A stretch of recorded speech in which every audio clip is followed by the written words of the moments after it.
We do have a split sermon format today, so now for the first split, my fellow song leader, Mr. Kevin Burt.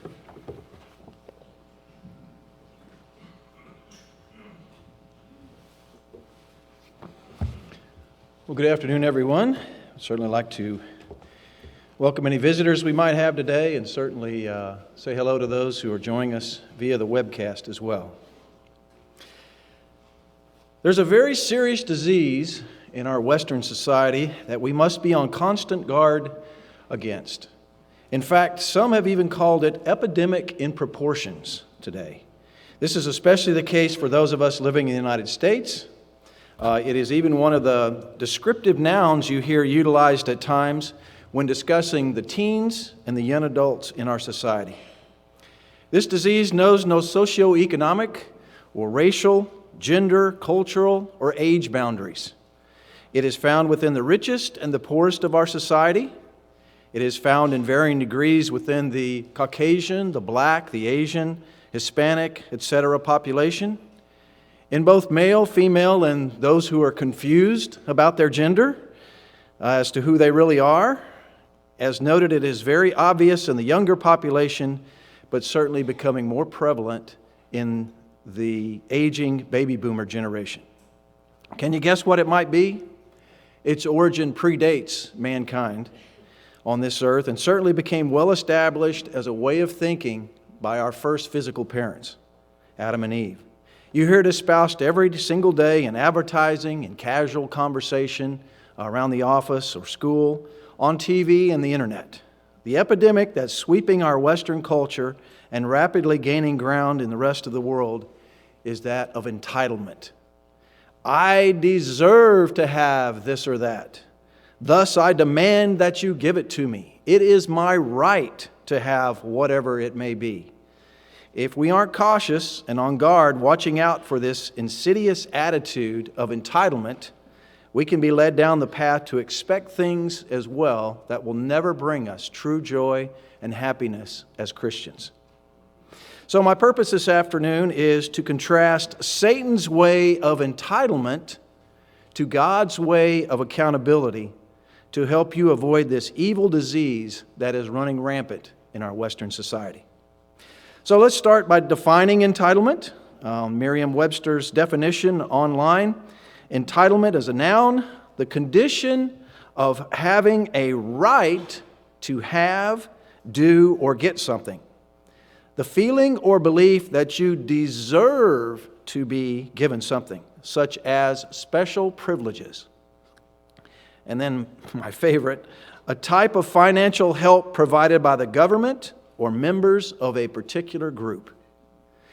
Synonyms for entitlement include deserve, which is defined as to be worthy of, right, claim, due, owe, privilege, and prerogative.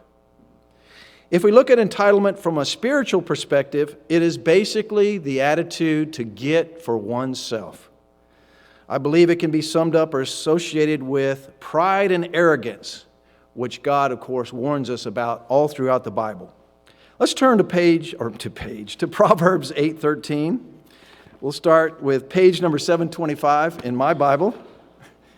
That would be Proverbs 8, in verse 13. We'll see what God says about pride and arrogance. Proverbs 8 and verse 13. The fear of the Lord is to hate evil, pride and arrogance and the evil way, and the perverse mouth I hate. So obviously God does not look kindly upon pride and arrogance. You could also jot down in your notes Isaiah 13:11, where God states, I will punish the world for its evil and the wicked for their iniquity. I will halt the arrogance of the proud and will lay low the haughtiness of the terrible.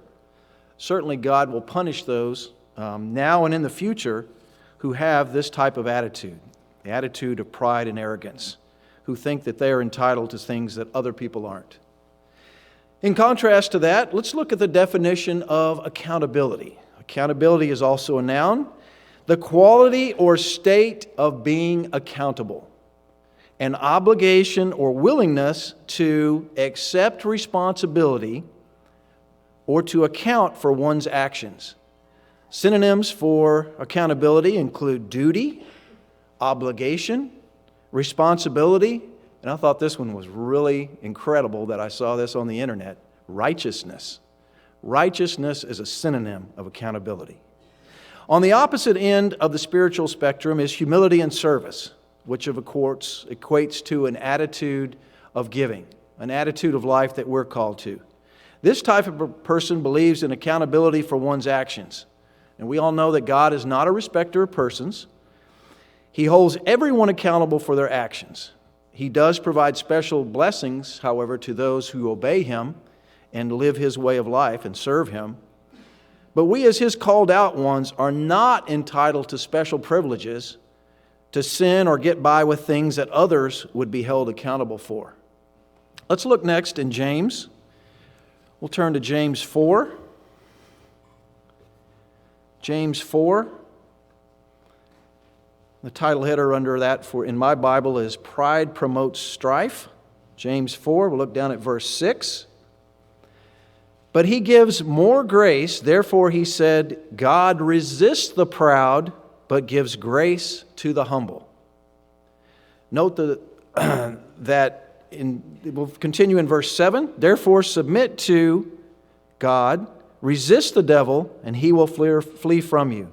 Draw near to God, and He will draw near to you.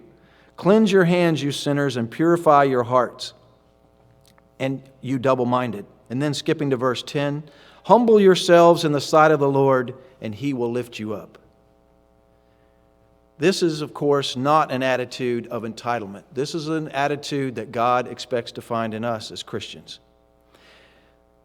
Let me read you a quote. When we replace a sense of service and gratitude with a sense of entitlement and expectation, we quickly see the demise of our relationships, society, and economy. It's a quote from Steve Maraboli, author of the book Unapologetically You, Reflections on Life and the Human Experience. So where did this attitude of entitlement that's so prevalent in our Western society begin? The origin of entitlement, like other sins, can be traced back to Satan and his rebellion and his attempt to overthrow God's throne. He was a very powerful and beautiful part of the creation. If you turn to Isaiah, look at Isaiah 14. Isaiah 14, begin reading in verse 12 through 14. The fall of Lucifer, how you are fallen from heaven, O Lucifer, son of the morning, how you are cut down to the ground, you who weaken the nations. For you have said in your heart, I will ascend into heaven, I will exalt my throne above the stars of God.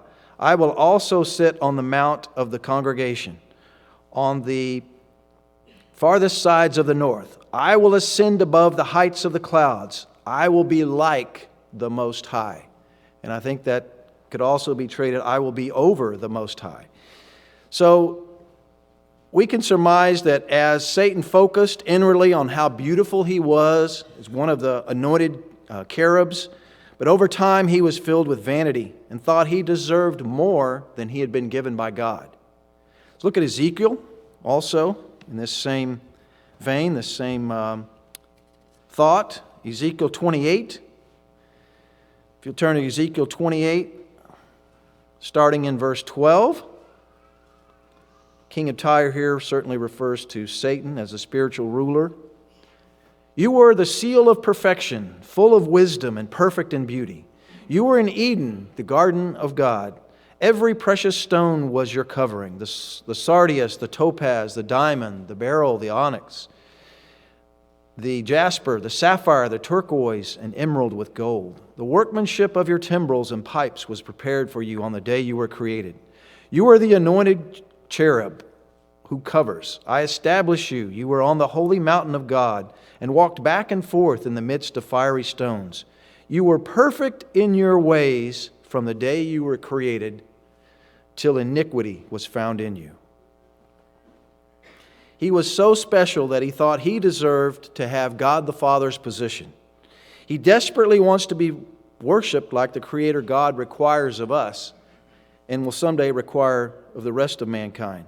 As a result, he has inspired human beings to set up so many wide and varied false religions, which include materialism, so that they can worship him instead of the one true God. Satan then enticed and deceived Eve so that she felt entitled as well, for which her husband agreed. Of course, we know that back in Genesis 2. If you'll look back real quick at Genesis 2, in verse 16, Genesis 2:16, and the Lord God commanded man, saying, of every tree of the garden you may freely eat, but of the tree of the knowledge of good and evil you shall not eat.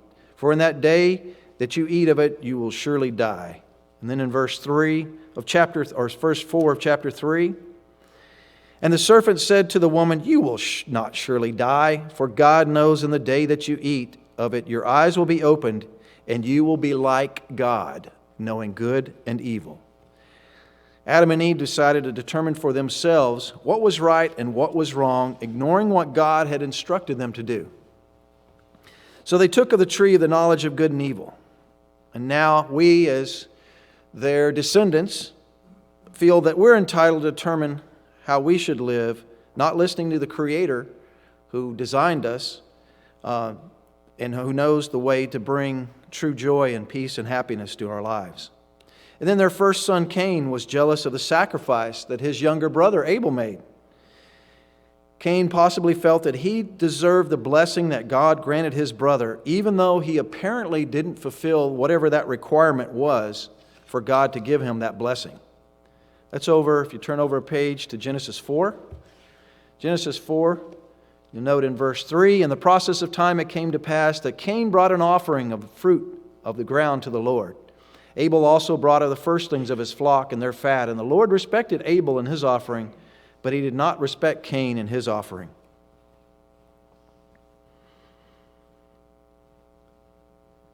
And Cain was very angry, and his countenance fell. So the Lord said to Cain, why are you angry, and why have your countenance fell? If you do well, will you not be accepted? And if you do not do well, sin lies at the door, and its desire is for you, but you should rule over it. He felt entitled to even take his own brother's physical life instead of listening to the warning that God provided to him. Satan thought he could even entice Jesus Christ to take the kingdoms of this world before his appointed time. Matthew 4, if we look at Matthew 4, starting in verse 8. Matthew 4 and verse 8. Again, the devil took him up on an exceeding high mountain and showed him all the kingdoms of the world and their glory. And he said to them, all of these things I give to you if you will fall down and worship me. He was basically telling Christ that there was no need to wait until you have fulfilled your part of God's plan. Why endure the pain and the suffering for all of mankind?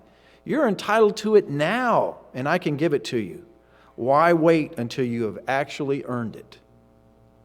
Throughout human history, people have felt entitled to take from others because they deserved it or needed it more than those, no matter what it was. It could be land, crops, servants, wives, husbands, children, whatever it might be. Thousands of conflicts and wars have resulted because one group of people felt they were more entitled to something than another group possessed. Look at James, verse 4. Look at James 4, starting in verse 1. James 4, verse 1. Where do wars and fights come from among you? Do they not come from your desires for pleasure that war in your members? You lust and do not have. You murder and covet and cannot obtain. You fight and war, yet you do not have, because you do not ask. I noted in my introduction that entitlement disease knows no boundaries. So let's explore why some people feel that they are entitled to things that others shouldn't receive or deserve. I mentioned at the start, economic. It's found in both the rich and poor. The rich think, because of my wealth, my status, my position, I am special and deserve more and better than others. The company owes me a larger office, the best parking spot. a bigger paycheck, a huge end-of-year multi-million-dollar bonus, even though the corporation posted losses and laid off others. I am so important to this organization that I am entitled to things that others don't receive. And on the opposite end of the spectrum, the poor, because I have much less than others, others should care for my needs or my desires, like food and shelter, health care, clothing. I shouldn't have to work for it. The government should give it to me because I'm poor and uneducated. I don't have a good job or money for the necessities.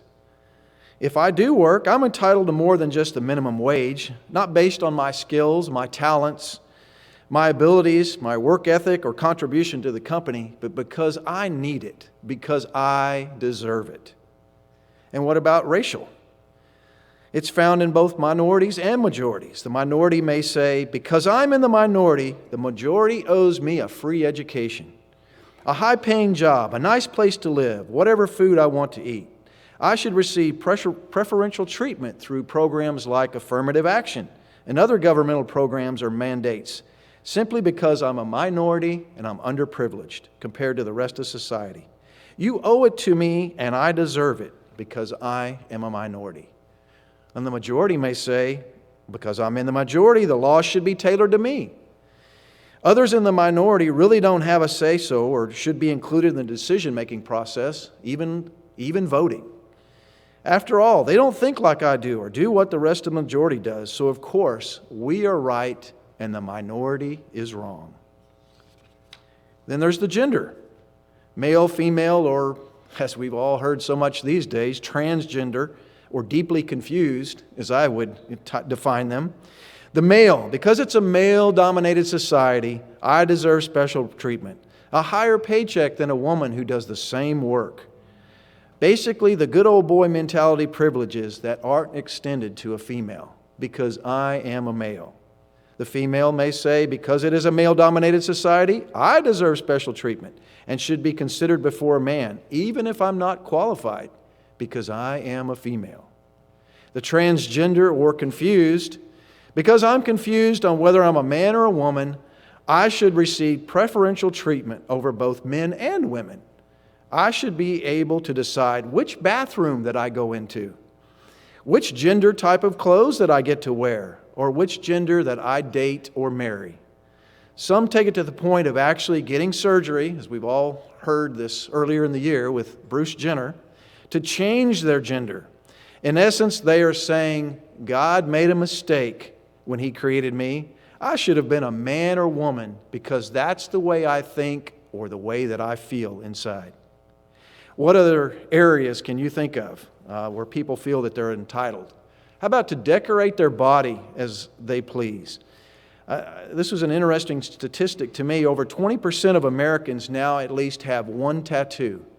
Over 20%. I bet if you went back 40 years ago, it was people that were either in the military or in biker gangs. But over 20% of Americans at least have one tattoo. I can be promiscuous and do whatever I want. If I get pregnant, I'd simply just go have an abortion as a form of birth control. It's my body. I can do with it what I wish. I almost went into a lot more detail on that one, but it just sickens me, and I just decided to leave it at that point. How about this one? It's one that come up here recently. You should pay for my college if you are wealthy. If you've heard of the Million Student March, they demand tuition-free public college education, cancellation of all student debt, and $15 per hour minimum wage for any campus workers. You owe me a free college education. The entitlement disease is an incredible temptation for the young people in society, as well as for our youth here in the church today. In an internet article entitled Entitlement, Feelings That Follow Students to College, author Marilyn Price Mitchell, who has a PhD in developmental psychology, states, in today's college environment, a new term has emerged called academic entitlement. It refers to a student's expectation that they receive high grades regardless of their performance. She believes that the changes in education in the K through 12 years is one of the major contributors to these overinflated expectations that freshmen have as they attend college. Dr. Price Mitchell continues, it's a fact that student scores on K through 12 achievement tests have remained relatively constant over the years. So the scores that they get have remained constant. Yet the grades they receive in school today have dramatically increased. This suggests that today's students are receiving higher grades for the same performance as kids in previous decades. Consequently, many students start college with expectations of receiving good grades for minimal effort. They feel entitled to good grades for various reasons, including because they did well in high school and because they see themselves as a customer paying tuition towards professors' salaries. You owe it to me because I pay your salary. Dr. Price Mitchell summarizes, so what happens when these students develop unrealistic expectations towards college or the work world? They respond with anger, with disappointment, when their goals are not achieved. Feelings of entitlement have been correlated with a whole host of negative outcomes, including hostility, depression, difficulty in relationships, and of course the big G word, greed. Parents and K through 12 teachers can minimize the risk of academic entitlement in college by instilling positive values towards learning and success. She also provides 7 principles that reduce feelings of entitlement. And as I read through these 7 principles, it dawned on me that there was certainly a spiritual aspect to each and every one of these as well. So let's go through 7 principles that reduce feelings of entitlement. Number 1, this is for college students going into college, or for students going into college. Number 1, knowledge is a privilege that is earned through hard work, challenge, and discomfort. Knowledge is a privilege that is earned through hard work, challenge, and discomfort. The spiritual principle to develop a more perfect understanding of God's laws, statutes, and commandments and how to apply them in our lives requires action. Hard work at daily application, like forgiving others and not holding grudges, and the discomfort we can have through trials and challenges due to our obedience to God in this sinful world is required to grow and develop that spiritual knowledge that we all want to have. Number 2, learning isn't about satisfying requirements. It's about living a satisfying life. Learning isn't about satisfying requirements. It's about living a satisfying life. So many today think that materialism or wealth or the status of education or a high-paying job is the goal in the life that brings happiness. We certainly know as we develop spiritually as Christians, it's really about our relationship with God and our relationship with the human beings around us that leads to true satisfaction in life. Number 3, when you are struggling, it's your responsibility to ask for help. When you are struggling, it's your responsibility to ask for help. This one certainly applies to us as Christians. Of course, we need to ask God daily for help in wrestling with a sin or a bad habit that we're having issues with. We also need to seek wise and sound counsel from time to time from the ministry if we continue to struggle and can't seem to make any headway with that sin. Number 4 of the 7 principles that reduce feelings of entitlement, failure is the bedrock of learning. Embrace your failures as opportunities. Failure is the bedrock of learning. Embrace your failures as opportunities. In our Christian lives, we will all fall flat on our face at times.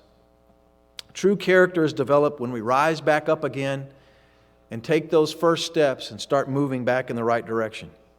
It takes prayer and trust in God to get back up again when you've fallen. It's easy to stay down, but it takes a lot of work to get back up again. But we can learn many lessons in life as a result. Number 5, no one has the same learning or test-taking style. Discover the strategies that help you succeed to the best of your abilities. No one has the same learning or test-taking style. Discover the strategies to help you succeed in the best of your abilities. As Christians, we are all different and at various levels of spiritual understanding and discernment in our lives. We all learn differently. Sometimes we learn from making painful mistakes, and other times from watching others make them and determine we won't follow that same path. You and God can determine the best way for you to learn His way more perfectly as you ask Him for His help. Number 6, teachers develop policies that apply to everyone. The penalties for breaking the rules, there are penalties for breaking the rules just as there are in the world outside of school. Teachers develop policies that apply to everyone. There are penalties for breaking the rules just as there are in the world outside of school. God's 10 commandments apply to each and every human being. He is not a respecter of persons. Nobody's entitled to break one or two every now and then without any negative consequences. The wages of sin is death. That is the real world. And number 7 of the 7 principles for reducing feelings of entitlement. Couldn't remember the title for a minute. Number 7, teachers can only facilitate learning. Education is something we accomplish for ourselves throughout a lifetime. Teachers can only facilitate learning. Education is something we accomplish for ourselves throughout a lifetime. Ministers and speakers can only provide the information to you. We can't make you learn it. Learning how to live God's way of life more perfectly is something you must accomplish on your own on your spiritual journey. The article concludes, when children embrace behaviors that emerge from these principles, they take responsibility for their successes and their failures, accept the consequences of their actions, and learn to engage with meaningful life and career goals. And there was, in researching this, there was a quote that came from a teacher in Ocala, Florida. My family and I used to live in Ocala for 3 years. And this was a teacher that reminds his students on a regular basis. His name is Sid Corbett. This is a good one for your kids. Self-esteem comes from the self doing something that is worthy of esteem. Self-esteem comes from the self doing something that is worthy of esteem. You know, the Bible is replete with examples of people being held accountable for their actions. Of course, the ancient Israelites broke the Sabbath covenant. Many times were taken into captivity and suffered for their profaning of that Sabbath day and other sins. Jonah was swallowed by a large fish and was in that confined, smelly place for his refusal to do what God said and to go warn the Ninevites. David lost his precious son due to his sin of adultery and other sins. You know, we see entitlement in advertising just about every day of our lives. I mentioned that in the introduction. We're bombarded with the concept of entitlement. It's so prevalent, you may not even think about it these days. Here are some of the slogans in ads that I've noted over the years. A wrapper on a fast food burger. You're special and you deserve a special sandwich. How about this one? Another fast food chain advertises, have it your way. I mean, after all, if you got a pickle on your burger that you didn't want, you might have to pick it off and throw it away. How about an ad for a fiber bar loaded with sugar? Go on, have one. And then the granddaddy of all entitlement advertisements, I bet probably just about everyone here certainly has heard it, and you probably already guessed it. You deserve a break today. That slogan started in 1971 and was just retired last year, from 1971 to 2014. This ad campaign vaulted a certain fast food chain to the #1 position among their peer group and reinforced the entitlement attitude with the physical satisfaction of consuming food. How about buy now, pay later, or rent to own or lease to own, versus saving to buy it later when you can afford it? There's always a consequence for the interest payments. So people end up sometimes paying double the amount that you would have if you would have just had self-denial and saved for it. How about no money down, no interest or payment for 12 months? Says that you deserve instant gratification and lack of self-denial, which is the way of the Western world today. Credit cards give us the right to spend on things we may not necessarily need and certainly don't have the cash to pay for. This is especially true with the approaching world's holiday season. Well, what are some of the consequences in our world today of entitlement? The U.S. is the largest debtor nation in the entire world. The U.S. federal government now owes $18,639,951,842,119 as of 9:32 p.m. Central Daylight Time last night, according to the website usdebtclock.org. Jot that down and take a look at it. usdebtclock.org. There's some startling statistics about just how bad our debt crisis is in the United States. It is a hopeless situation that just continues to spiral out of control. So what does that equate to in figures that we can more easily comprehend? It is $57,855 per person. So for each and every one of you sitting here, each and every person in the city of Houston, the state of Texas, and all the rest of the other 49 states, if we'll all just kick in $57,855, our country could be out of debt overnight. But then give our leaders in Washington a week or two, and we'll probably be back in about $1 trillion debt.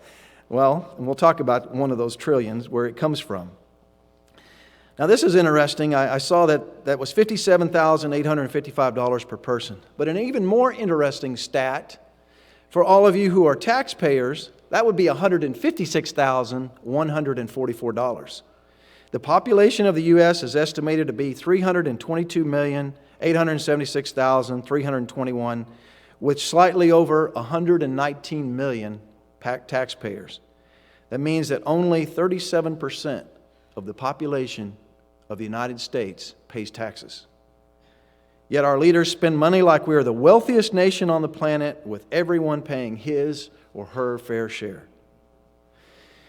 And this one as well, the newamerican.com website from Friday, January 10th of 2014, had an article on welfare hits record levels after 50-year war on poverty. 50 years ago, President Lyndon Johnson announced the war on poverty during his first State of the Union speech. Under the President Obama administration, however, 5 decades, countless unconstitutional federal welfare programs, and more than $20 trillion later, poverty levels remain largely unchanged, even based on official numbers, and dependence on the government has reached unprecedented new heights. Since President Obama took office, 13 million more Americans have become dependent on food stamps, and with the numbers now hitting a record 47 million people, about a third more than when he was sworn in. In 2007, there were 26 million recipients. Spending on the scheme has more than doubled since just 2008. The explosion of the program, along with other welfare schemes, has resulted in countless commentators and critics labeling him as the food stamp president. By 2011, Census Bureau data released showed that the number of Americans receiving means-tested federal welfare benefits outnumbered those with year-round full-time jobs. That was in 2011. Almost $1 trillion annually goes to these programs. So $1 trillion of our $18 trillion debt goes to welfare programs, with over 100 million Americans receiving some sort of benefits. And this is welfare. This does not include Social Security, Medicare, or unemployment. Abraham Lincoln said back in the 1860s, you cannot help people permanently by doing for them what they could and should do for themselves.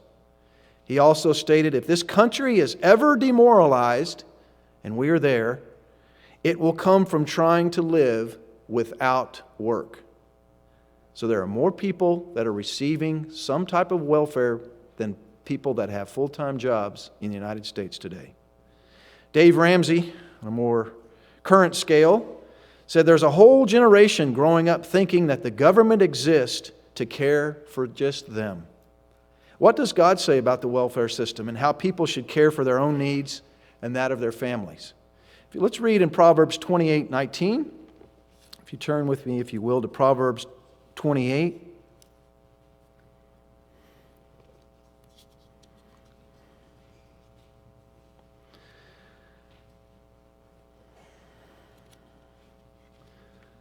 Got the right scripture here. Proverbs 28:19. He who tills his land will have plenty of bread, but he who follows frivolity will have poverty enough. And then also in 21:25, Proverbs 21:25.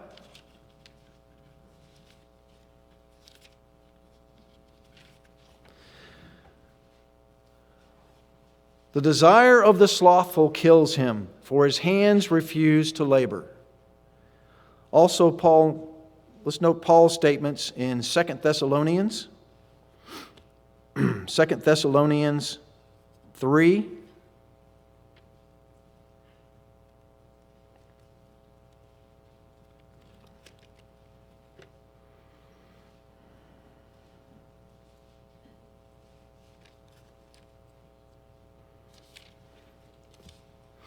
Second Thessalonians 3, 7 through 10. Therefore, brethren, all your affliction and distress... Oops, I'm in first. Sorry. 2 Thessalonians. 2 Thessalonians 3 to 10. 7 through 10. For you yourselves know you ought to follow us, for we are not disorderly among you.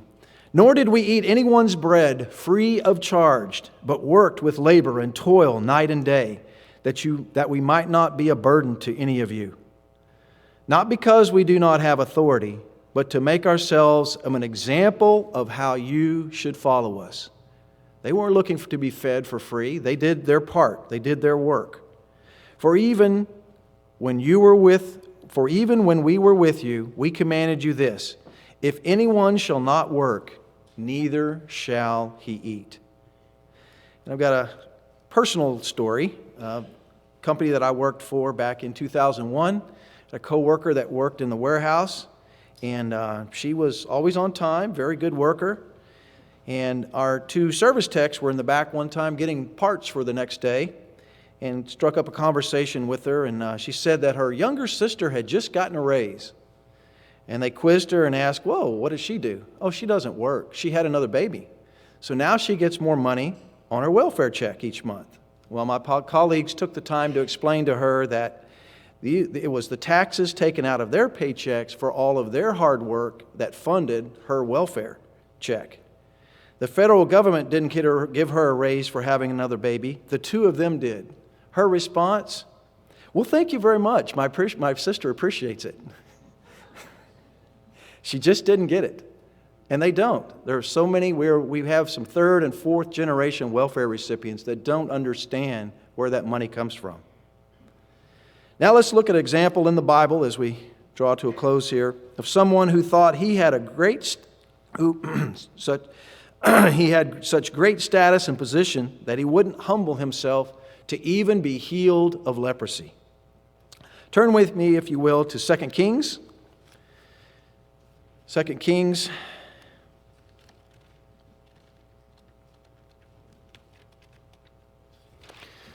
2 Kings verse 5. 2 Kings verse 5, we'll read 1 through 6.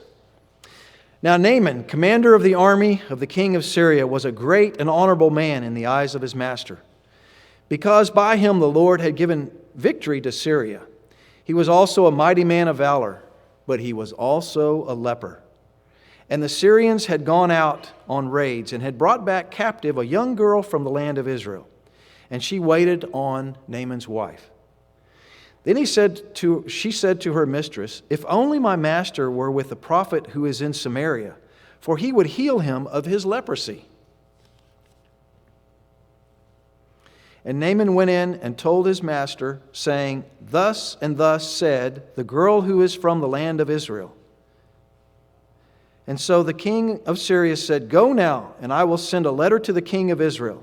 So he departed and took with him 10 talents of silver, 6,000 shekels of gold, and 10 changes of clothing. Then he brought the letter to the king of Israel, which said, "Now be advised, when this letter comes to you, that I have sent Naaman my servant to you, that you may heal him of his leprosy." Naaman had an opportunity to be healed of an incurable disease at the time. But let's see the attitude of entitlement that he had because of his position and his expectations of how he should be healed. Let's skip over to verse 9. Then Naaman went in with his horses and his chariots, and he stood at the door of the house of Elisha. And instead of coming out, Elisha sent out one of his servants and said to him, "Go and wash in the Jordan 7 times, and your flesh shall be restored to you, and you shall be clean." But notice the attitude that he had. Here he was going to be cured of this horrible disease. But Naaman became furious and went away and said, "Indeed, I said to myself, he will surely come out to me and stand and call on the name of the Lord his God and wave his hand over the place and heal me of the leprosy." Then in verse 12, "Are not the Abana and the Farah, the rivers of Damascus, better than all the waters of Israel? Could I not wash in them and be clean?" So he turned and he went away in a rage. Here he had an opportunity to be completely healed of this terrible disease, and yet he felt he was entitled. Because of his rank, his position, Elisha should have come out and talked to him personally. In an article entitled "The Entitlement Cure" by Dr. John Townsend, he details what the issue was with Naaman. Entitlement encompasses 2 basic attitudes. Number 1, I am exempt from responsibility. I don't have to carry my own burdens. And number 2, I am owed special treatment. I should be treated differently. Naaman felt that Elisha should personally come out to him and treat him as special. Also, he felt that with his position, he was exempt from the responsibility to follow the directions that was given him of washing in the river. It took patience, prodding, and encouragement from his servants to get Naaman to go down to the river Jordan, which we note in verse 13 through 14. "And his servants came near and spoke to him and said, 'My father, if the prophet had told you to do something great, would you not have done it? How much more then if he says to you, wash and be clean?' So he finally went down and dipped 7 times into the Jordan according to the saying of the man of God, and his flesh was restored like the flesh of a little child, and he was cleaned." Brethren, as you can see by the information I provided today, entitlement is a disease that infects every aspect of our society. It knows no boundaries for race, for gender, for economic situation, culture, or age boundaries. It is prevalent, especially in our younger generation, but it affects each and every one of us in varying degrees. It has devastated our society economically, morally, and spiritually. It has led us to become an ungrateful people in a welfare state, devalued our education system, and created unattainable goals or standards that, when not achieved, lead to disappointment, depression, and unfulfilled lives. We should be aware of the constant onslaught of the entitlement epidemic all around us and ask God for His help in resisting this sinful attitude in our daily lives.